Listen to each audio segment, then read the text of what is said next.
Let's go to Sydney now. Joining us is the New South Wales Emergency Services Minister, Stephanie Cooke. Stephanie, good morning to you. Thanks for your time. Just with this rain threat at the moment, how dicey are some of these conditions across the state as we speak? Look, we're seeing widespread rain continue right across New South Wales off the back of a couple of days of wet weather now.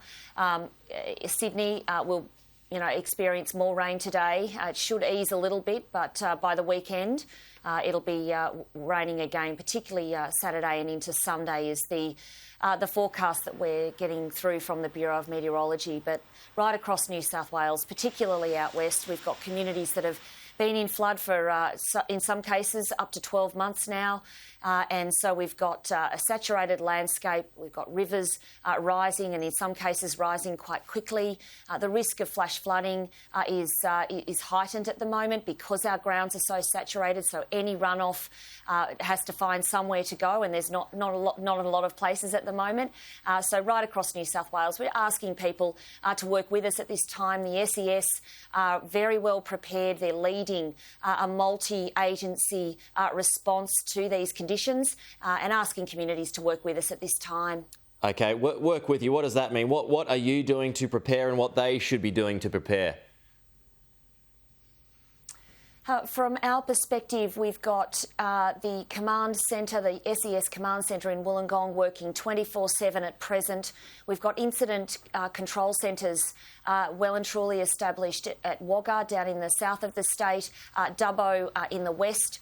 We've got multiple units on standby. We've got over 500 volunteers from the SES alone out in the field at present. We've got those high clearance vehicles, 6 Unimogs stationed at various locations, especially through the west of the state. We've got aviation assets pre-positioned should communities need additional support over the coming days ahead. And what we're asking communities to do is to follow the advice of emergency services organisations, particularly the SES at this time. Also keep a watching look at the forecast that the Bureau is issuing. They do that regularly, and asking people, please, to stay up to date with the warnings and the advice that is put out and be ready to act and respond if necessary.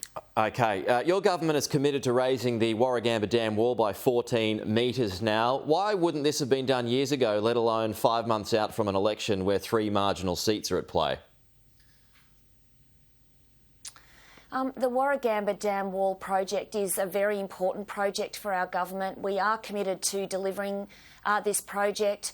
It is important for the communities of Western Sydney. We appreciate that. It's now deemed critical infrastructure for this government to deliver. The Premier has been extremely strong in his messaging. He's well supported by the Minister for Planning and the Minister for Water.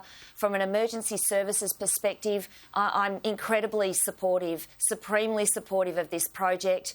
It's an important flood mitigation project for the communities of Western Sydney. It is complex. There are processes that must be adhered to, and we will press on and ensure that this project is delivered in full for those communities. Was this designed to coincide with an election, though?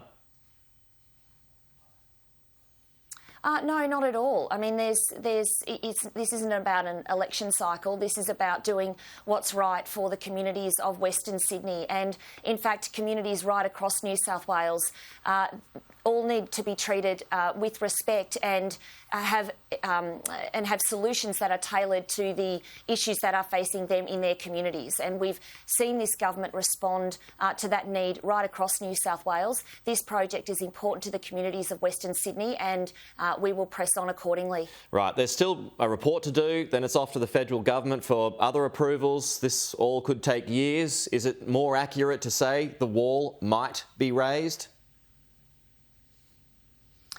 No, I don't think it's more accurate to say that it might be raised. This is, again, it's an important project. It is a complex project. It does require assistance from the federal government, whether that be financial assistance or assistance in relation to environmental planning requirements that must be met, but we will continue to press on, understanding full well the importance of this project to the people of Western Sydney. Matt Keane has previously said the project wouldn't stack up and there were other ways the risk of floods could be mitigated. Is he wrong?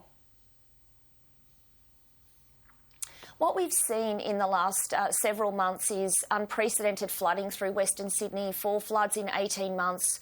We've had the O'Kane and Fuller independent inquiry handed down to government.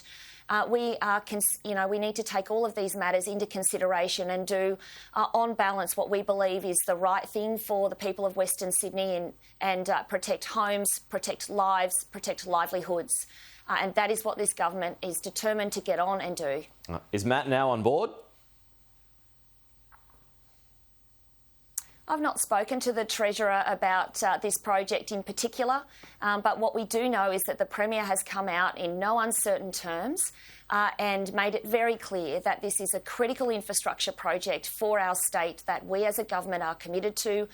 We're very well supported by the Planning Minister and the Water Minister, and this is a project that we will now consider that we need to deliver. OK, it's not going to help people in the now, though. Shouldn't there be a greater priority placed on other flood mitigation plans, such as evacuation routes, roads, infrastructure?